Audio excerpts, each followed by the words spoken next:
Estamos de volta para o primeiro bloco do programa Tribuna Livre. Eu quero fazer uma correção aqui. Eu falei Diego Gurgel, na verdade é Diego Rodrigues. O Diego Gurgel é meu colega de trabalho, fotógrafo, então a gente está ali muito habituado. Você me perdoe aí, tá bom? É, o Diego Rodrigues, secretário-geral do PRB.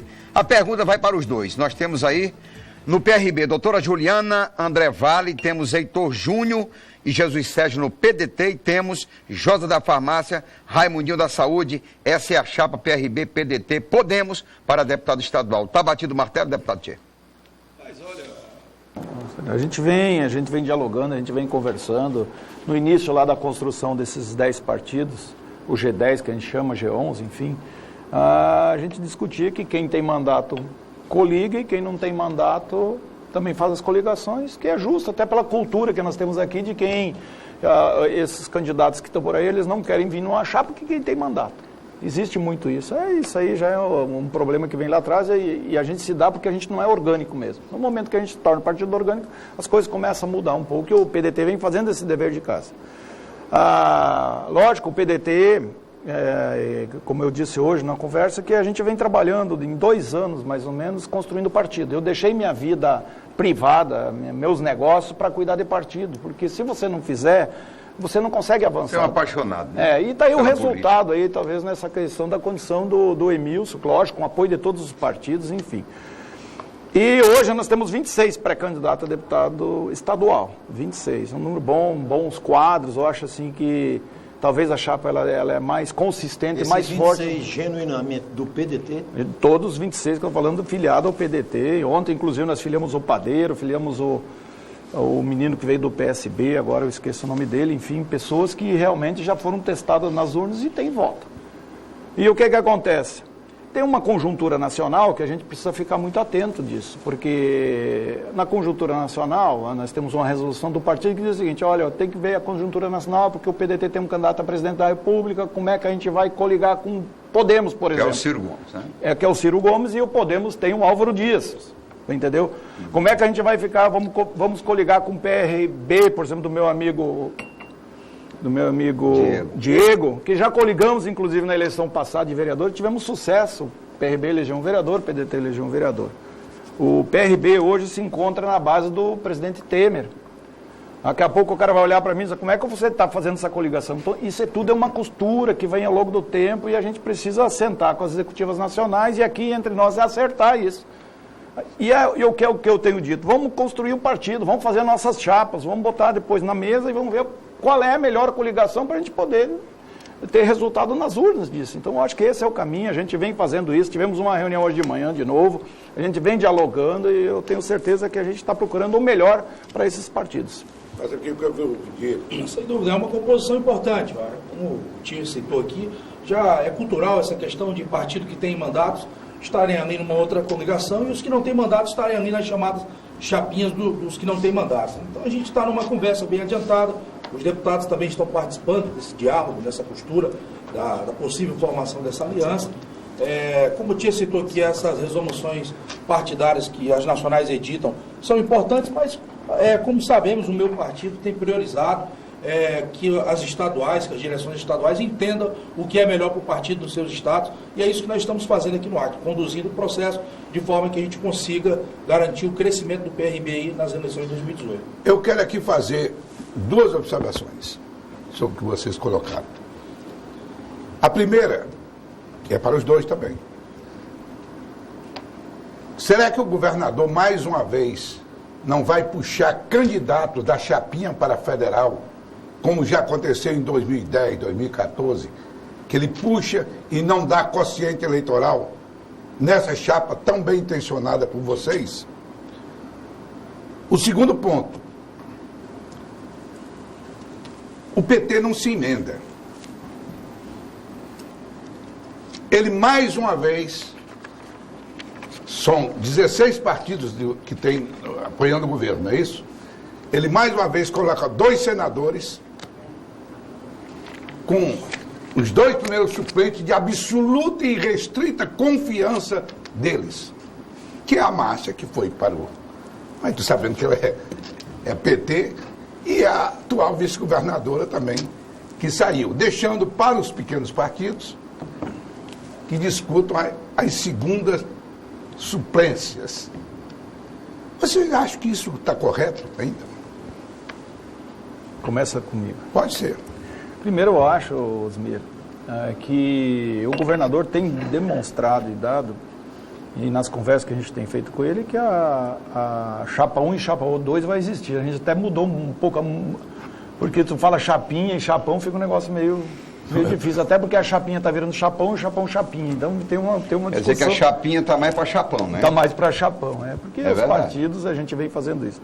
Agora, o que esses partidos sentem na realidade? Pô, nós elegemos 5 deputados federais na eleição passada, né, do chapão. Nós fizemos o chapão, não deu certo a chapinha, isso aí vem costurando há muito tempo. E desses aí, agora o Moisés teve a oportunidade de assumir o mandato. Mas o segundo suplente não assumiu, o terceiro não assumiu. Acaba que você ajuda a construir, mas na hora... Não come do bolo. Não come do bolo. Então, é o cozinheiro. Você sabe que o cozinheiro faz um bom bocado e na hora da festa ele não se senta na mesa, né? É, lógico. E aí o que acontece? Não, a gente tá muito ganho para isso, o governador tem dito, e eu acho que as pessoas, até pela imprensa, às vezes a gente vai para um confronto, vai existir 2 chapas certas. Isso aí eu não tenho dúvida. Isso aí é martelo batido. Martelo batido, a Frente Popular vai ter 2 chapas, de que forma a gente vai construir elas, isso. Aí que a gente precisa fazer o dever de casa. A gente vai ter problema. Quanto à questão dos 2 senadores, 2 suplentes, é que os partidos não se prepararam para isso.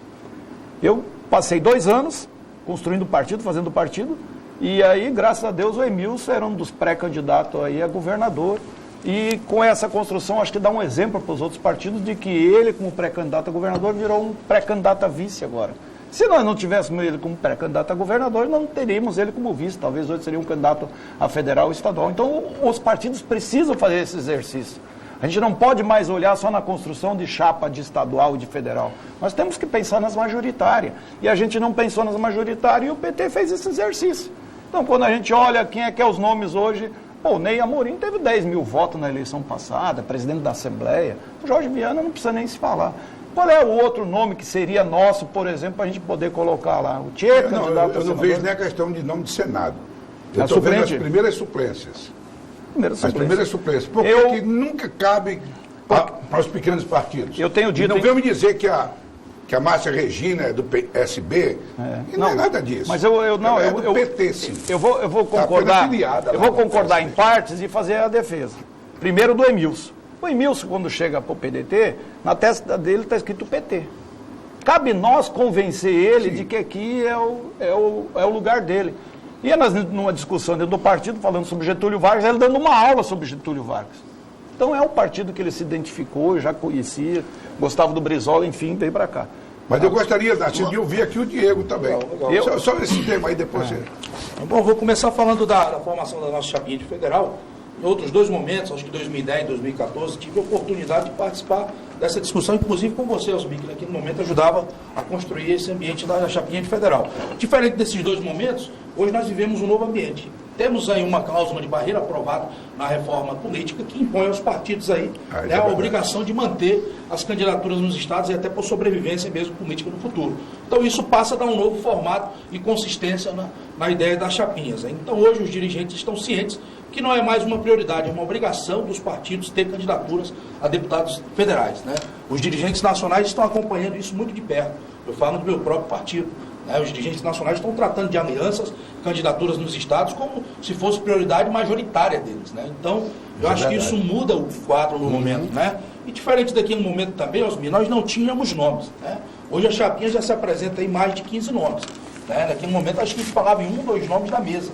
Hoje se fala em mais de 15 nomes. Então, por isso que quando o Tchê fala que a chapinha virou chapão, chapinha, é porque existe mesmo hoje um novo momento que está se formando aí com o ambiente na disputa de deputado federal na Frente Popular. Então, eu acho que todo mundo ganha com isso. O governo, a Frente Popular, a relação política entende que isso majoritariamente é um ganho, porque ao invés de 16, nós teremos 32 candidatos a deputados federais, dando sustentação a candidaturas majoritárias. Então, acho que aí é um momento agora que a gente vira a página para dar discussão se existirá ou não a chapinha. A gente agora já reúne no sentido de fazer a chapinha, que é a chapa 2, que a gente chama, ter uma agenda de trabalho. Né?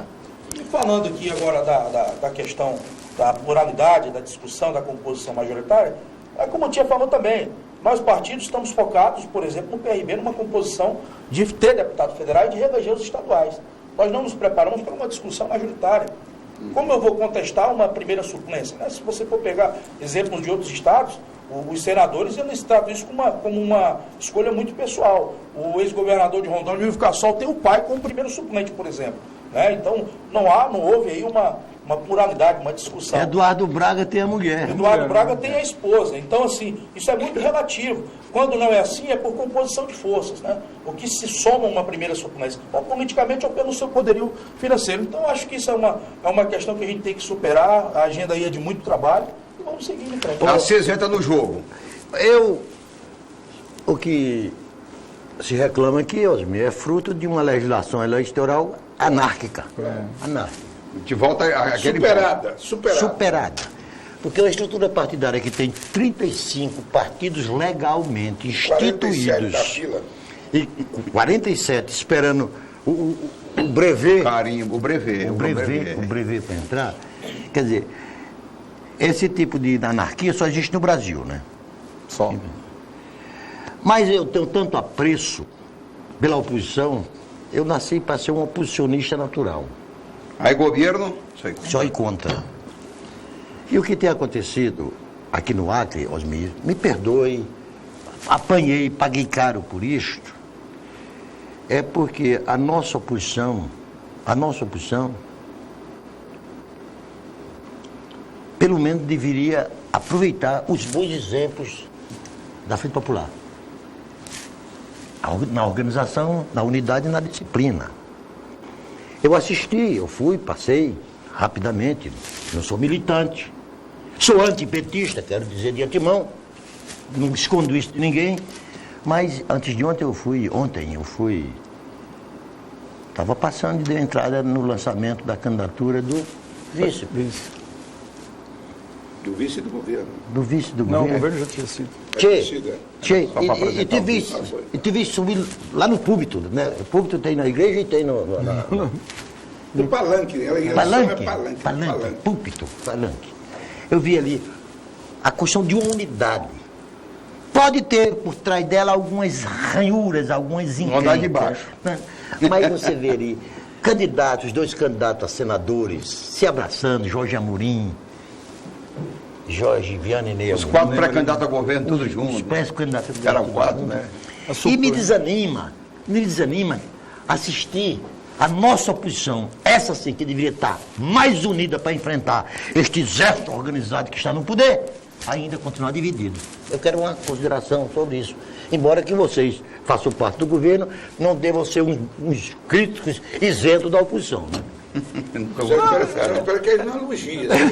Não, mas eu não tenho, eu até disse numa conversa. Mas lá, cabe um elogio, o candidato é forte. Muito bom. Eu tenho, sabe, Astério, uma relação com todos os partidos. Incrível, né? Eu transito teve, bem, né? graças a Deus, na oposição, governo. Graças a Deus, é porque eu acho que é o estilo branco e franco de ser, de ter uma palavra só e pronto. Então, todo mundo sabe disso. Eu vejo um movimento na oposição, eu vejo vários movimentos, mas 2 que me chamam muita atenção. O movimento do Márcio Bittar, que me chama atenção demais, da conta. É o único candidato a senador dos mais fortes que nós temos aí que tem 5 partidos na mão. E construindo partido. Diferente.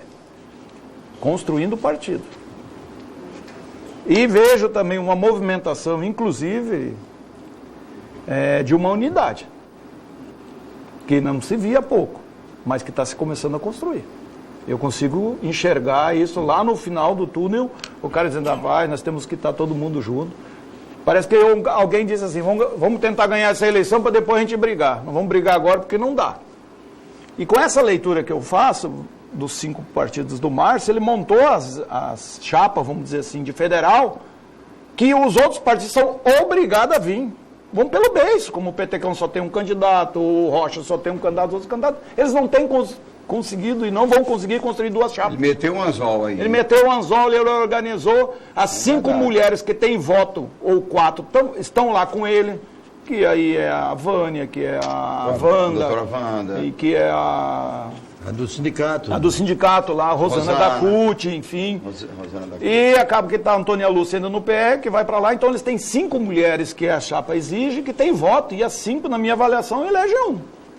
E se eles trazendo a outra chapa, aí aonde que a oposição pode ter 4 deputados, com certeza é 4-4, na minha avaliação, e aí vai depender da ginástica que a gente fizer, que aí eu acho que a Frente Popular, com 2 chapas, a gente pode ter um a mais, entendeu? Esses 5, pode ser 3 para 4.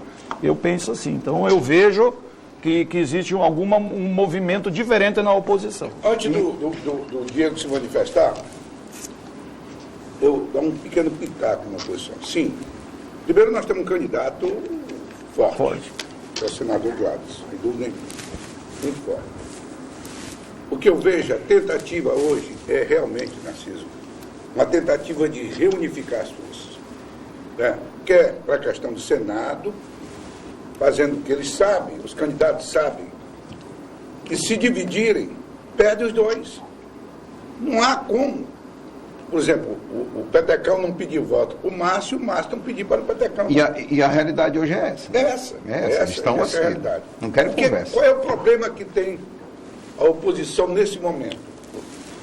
Tem uma candidatura a governo, aí, o Coronel Ulisses, com o apoio do Bocalon. Com o apoio do Bocalon, que se não for possível essa reunificação, como há 2 turnos, deixe que aconteça. Eles têm dito o seguinte, que no segundo turno, se for efetivamente houver segundo turno, e se for Gladson e Marco Alexandre, eles estarão com Gladson. Então, em termos... Mas só haverá segundo turno para governador, para senador e deputado, Inês é morta. Mas eles não têm candidato ao Senado aí que chegue a... Se disser assim, tem candidato ao Senado para tirar voto de um lado, tem de outro também, porque a rede vai lançar também, parece. Né?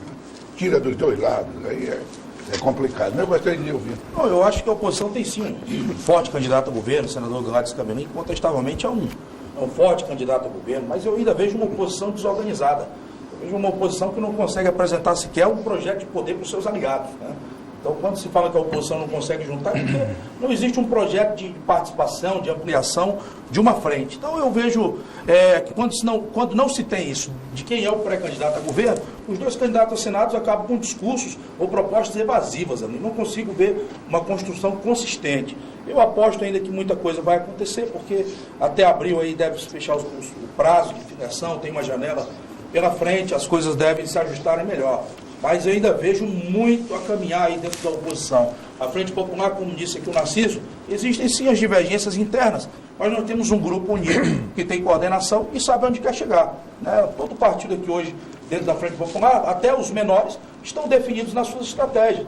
O partido que vai participar de sua primeira eleição tem o objetivo de ter um deputado estadual. E sabe que para isso vai ter uma caminhada. Eu vou dar uma informação para você que você não sabe. A oposição terá um programa de governo que, em substituição ao atual projeto de florestania, vai ter claramente esse programa, está sendo elaborado já. E eu digo sempre o seguinte, não se une nada no abstrato.